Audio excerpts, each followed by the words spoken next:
Hello and welcome to Spectrum News. I am Rachel David White, coming to you live from Oyo, the capital seat of Akwa Ibom State. Let's take a look at the headlines.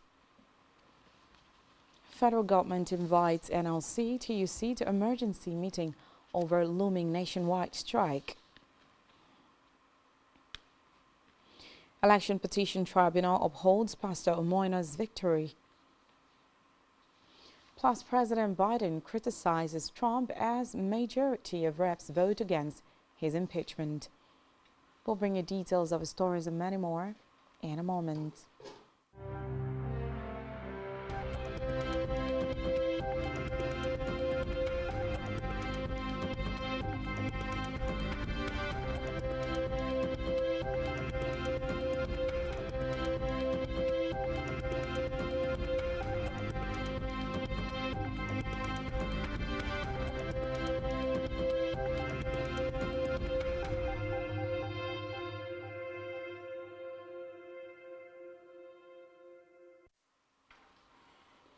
First, in the news this afternoon is a report that now the federal government, in a desperate move to avert the planned nationwide strike from October 3rd, has summoned an emergency meeting with the leaders of the Nigeria Labour Congress NLC and their trade union Congress counterpart TUC. Reports say the meeting is scheduled to hold later this evening at Aso Villa, conference room of the Office of the Chief of Staff to the President. It was gathered that the government had earlier fixed a meeting for 12 noon today, but had to be shifted to evening to enable organized labor to reach out to their leaders outside Abuja. According to sources, the NLC and its TUC counterpart received the government invitation this morning through the Ministry of Labor and Employment.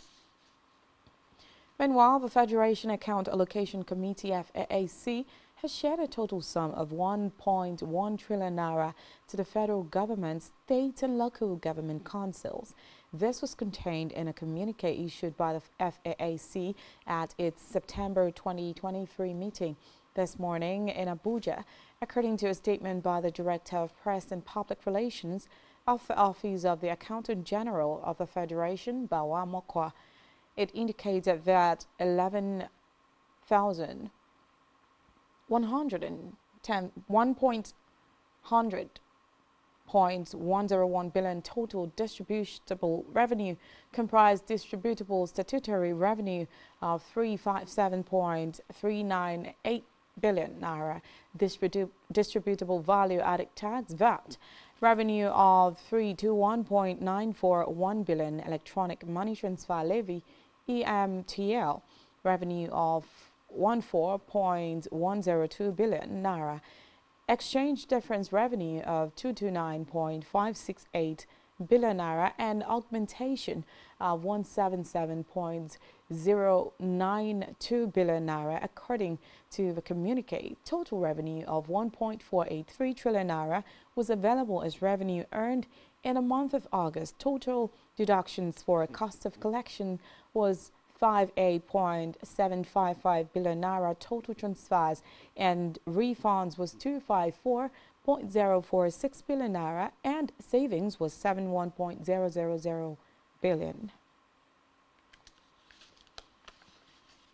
In the meantime, the federal government, through the National Economic Council, has directed the National Emergency Management Agency, NEMA, to provide immediate intervention and relief to states affected by floods. It also resolved to develop and articulate a roadmap to address flooding and manage attendant disasters. The Minister of the Federal Capital Territory, Abuja, Nyesom Wike, revealed this to newsmen after the 136th NEC meeting, which was held at the Aso Rock Presidential Villa, Abuja. Wike said the governor of Kogi State and chairman of the Committee on the Impact of Flood and Disaster across the state in Nigeria, Yahaya Bello, categorized states into A, B, and C based on degrees of damage. Group A states with over 15 points and most affected include Anambra, Bauchi, Bayelsa, Benue, Borno, Kogi, Nasarawa, Niger, Rivers, Enugu, Kano, Oyo, Yobe, and Zamfara, while Group B states with 10 to 15 points are Cross River Delta, Jigawa, Kwara, and Ondo also Group C stayed with less than 10 points are Katsina, Abia, Adamawa, Akwa Ibom, Bauchi, Ebonyi, Edo, Ekiti, Gombe, Imo, Kaduna, Katsina, Kebbi, Lagos, Ogun, Osun, Plateau, Sokoto, and the FCT. Elsewhere, the Minister of Works, Dave Umahi, has disclosed that the federal government would begin immediate reconstruction of a collapsed Enugu and Port Harcourt Expressway. Umahi stated this when he and Governor Peter Amba of Enugu State visited the scene of the collapsed bridge for an on-the-spot assessment as part of his working visit to the state. He said the reconstruction of the bridge would end the plight of commuters plying the road, noting that the government would, in the meantime, provide alternative roads for the people. The minister explained to people that the collapse occurred because the pipes were exposed, adding that the bridge was constructed in 1968. In a related development, the National Deputy President of the Trade Union Congress, Tommy Etim, has berated moves by the federal government to hamstring the organized labor for embarking on an indefinite strike. From Tuesday, using a court, Etim stated that labor leaders would not succumb to any threats by the government, noting that they were ready to go to prison in their fight for better lives for Nigerian workers. The TUC Deputy President said this against the backdrop of a warning by the Attorney General of the Federation and Minister of Justice Lateef Fagbemi-San that the proposed strike by the Nigeria Labour Congress and the TUC was in contravention of a subsisting court order restraining the unions from declaring an industrial action.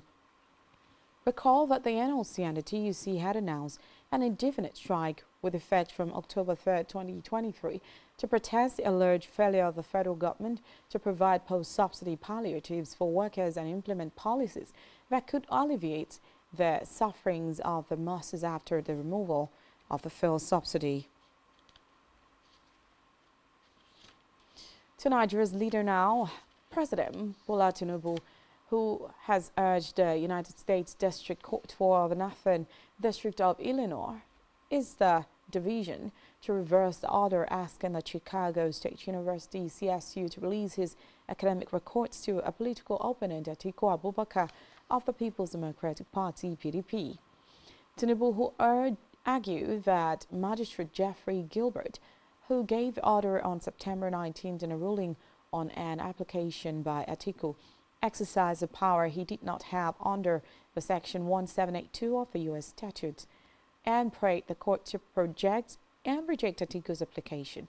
In the reply filed by his lawyer, Christopher Carmichael, Tinubu contended that the magistrate erred in granting the application and ordering Chicago State University to grant his records. On judicial matters, the National and State Houses of Assembly Elections Petition Tribunal sitting in Jos has nullified the election of Moses Sule as a lawmaker representing the Maiken State constituency. Sule, who was elected on the platform of the People's Democratic Party, is the current speaker at the Plateau State House of Assembly. In nullifying the speaker's election today, the tribunal also ordered the Independent National Electoral Commission to withdraw a certificate of return earlier issued to him and give it to the candidate of the All Progressives Congress, Daniel Nanlong, who scored the second highest number of votes cast during the election. The tribunal had ruled against the speaker on the basis that his party, the PDP, had no legal structure to nominate him as a candidate to stand for election during the last poll. Meanwhile, Delta State Governorship Election Petition Tribunal has upheld the election of Governor Sharif Oborevori of the People's Democratic Party, PDP, in the March 18th election. The three-member tribunal headed by Justice C.H.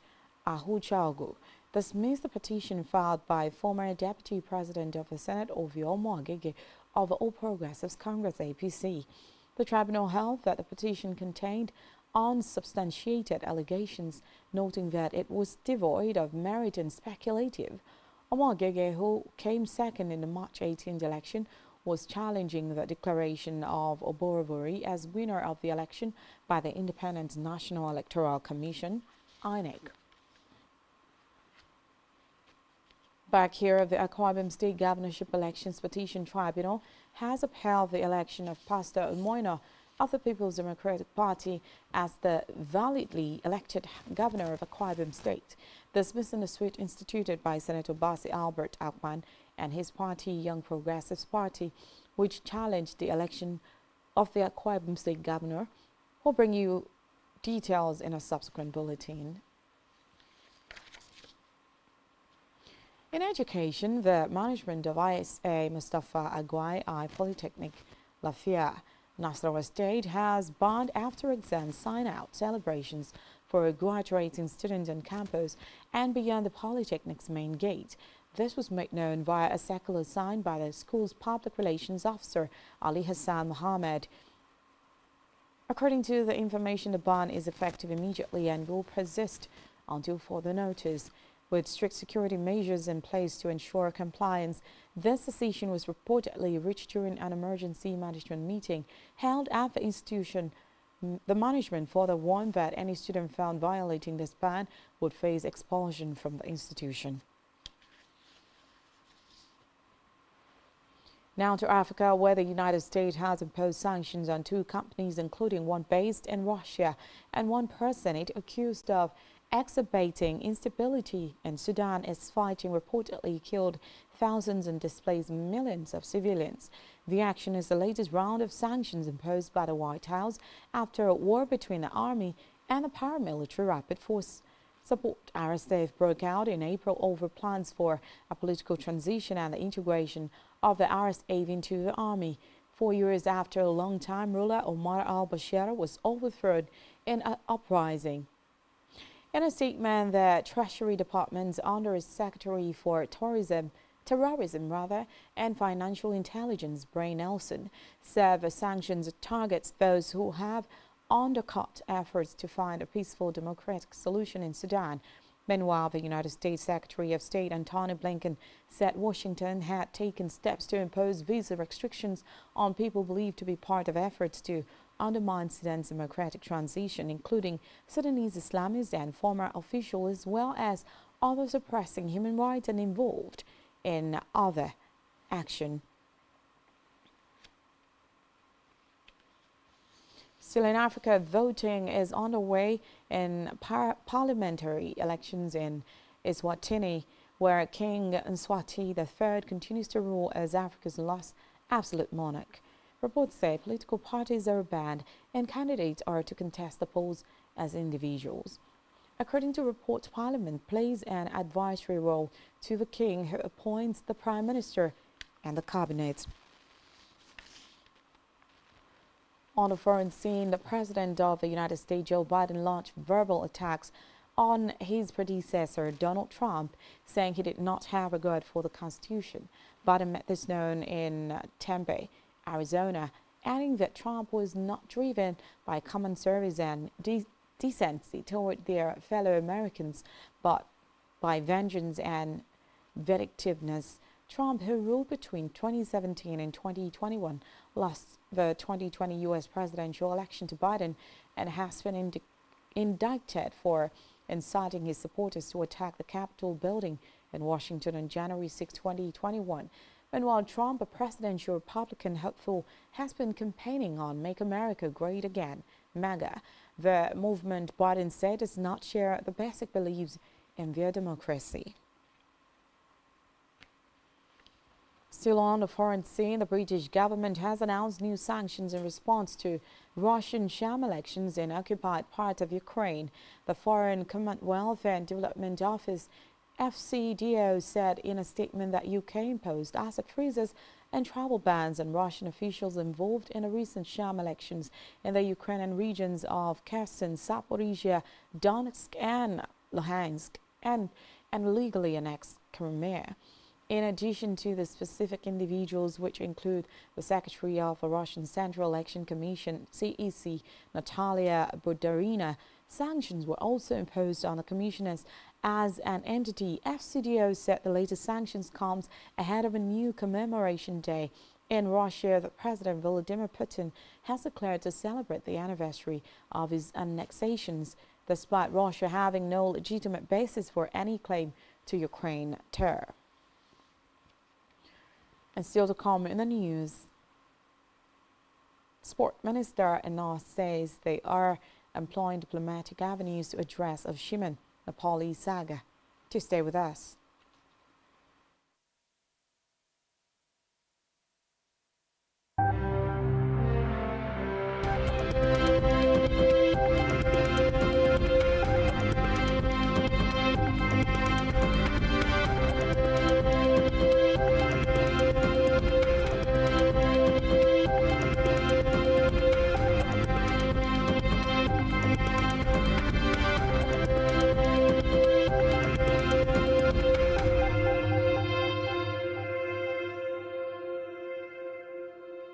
Hello and welcome back. Thanks for staying with us. On our business news, the National Economic Council (NEC) has affirmed that the $3 billion emergency loan for crude oil in the federal government secured in August would be deployed to stabilize the naira, whose value has continued to fluctuate in the investors' and exporters' window and worsened in the parallel market. Addressing State House correspondent after the 136th NEC meeting, which was held at the Asa Rock Presidential Villa in Abuja, the Nasarawa State Governor Abdullahi Sule said they are confident that with the plan that will come out and with all the items that have been listed on the improvement of revenue, the $3 billion shall be useful to Nigerians down the line. Recall that on August 16th, the Nigerian National Petroleum Company Limited had revealed that it secured an emergency $3 billion crude repayment loan from Afrexim Bank to relieve pressure on the naira.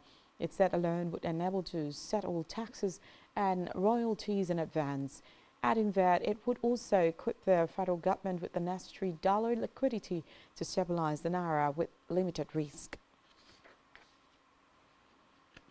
Still in business, manufacturers have reportedly spent at least 60.4 billion naira on alternative energy sources in the first half of 2023. The Manufacturers Association of Nigeria, MAN, in its half-yearly economic review published recently, said that was 21.25% from the 76.7 billion naira spent on alternative energy in the same period in the prior year. It attributed the decrease in manufacturers' expenditure on alternative energy sources to the rise in electricity supply to the industries from the national grid in the first half of this year to 11.3 hours per day from 10.2 hours recorded in the same period of 2022. It added that the electricity supply also increased by 42 minutes when compared with 10.6 average hours per day of electricity supply in a corresponding period of last year.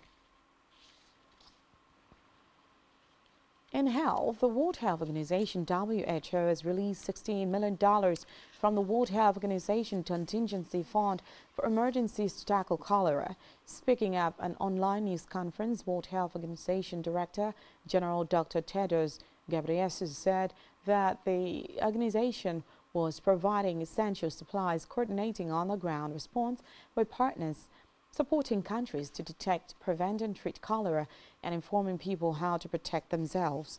According to him, WHO published new data showing that cholera cases reported in 2022 were more than double those in 2021. He added that preliminary data from 2023 suggested cholera cases was likely to be even worse. He said that they also face shortages of oral cholera vaccine and other supplies, as well as overstretched health workers who are dealing with multiple disease outbreaks and other health emergencies. And still in health, Delta State government says it has recorded over 60 incidents and 5 fatalities caused by rabies disease due to dog bites in 3 months in the state. The Commissioner for Agriculture, Perez Omoan, said these in Asaba at the inauguration of a sensitization campaign against rabies disease in Delta. Reports say the State Ministry of Agriculture and Natural Resources, Ministry of Health and Ministry of Environment, in collaboration with the federal government and the World Health Organization, earmarked on a road walk against rabies disease in Asaba. The road walk was meant to sensitize the public in commemoration of 17th World Rabies Day. In sports, the Minister of Sport Development, John N. says the federal government is employing diplomatic means to address the recent events surrounding Super Eagles striker Victor Osimhen and his club Napoli. Osimhen is apparently unhappy with Napoli after the Italian club posted a video seemingly mocking him for missing a penalty against Bologna on its verified TikTok handle. Napoli's action generated a lot of reactions globally, with many football fans berating the club for treating its star player with disrespect. Reports say after his threatening legal action against Napoli through his agent, Osimhen went on to pull down all images related to the club from his Instagram page in what seemed to be a response to Napoli over the video. Meanwhile, Napoli has, however, said the club's now deleted TikTok post was not intended to mock the treasure of Osimhen. Still in sports, Manchester United defender Lisandro Martinez has been ruled out for an extended period after aggravating a foot injury he suffered last season. Reports say Martinez was sidelined for around 2 months when he sustained for a fractured metatarsal in United's Europa League quarter-final against Sevilla in April. The Argentina's centre back is now likely to be out of action for a similar period after United confirmed the foot problem is still an issue. And while adding to United boss Erik ten Hag's problems, the club also confirmed that defender Sergio Reguilon will miss the game against Crystal Palace at Old Trafford on Saturday with a minor injury. On our entertainment news, lights, cameras and pulsating beats took center stage at the exclusive premiere of She Must Be Obeyed at the iconic film house IMAX in Lagos. In attendance were the creme de la creme of the industry, including Toyin Abraham, Mo Abudu, Yabo Akande, Yabo Jorada, Dakore Ebuson Akande, Femi Adebayo, JJ Skills, and the cast of the series, including Funke Akindele, Nancy Sime Abdulatif, Adedi Meji, Aka Anani VA, YJ, Patience Azokwa, Rachel Okonkwo, and Mike Ezuroye.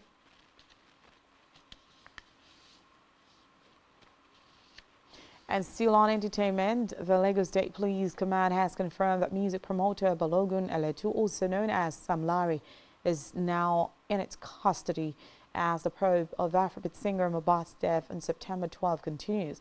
This was made known by the Nigerian Police Public Relations Officer SP Benjamin Hundain via his X account.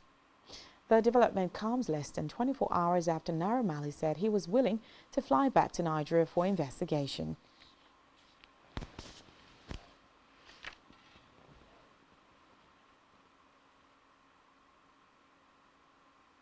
And that's all we have for you at this time. Do ensure to follow us on social media and subscribe to our YouTube channel, all of which you can find on our website, spectrumtv.ng. You have been watching Spectrum News at 4. I am Rachel David White. Good afternoon.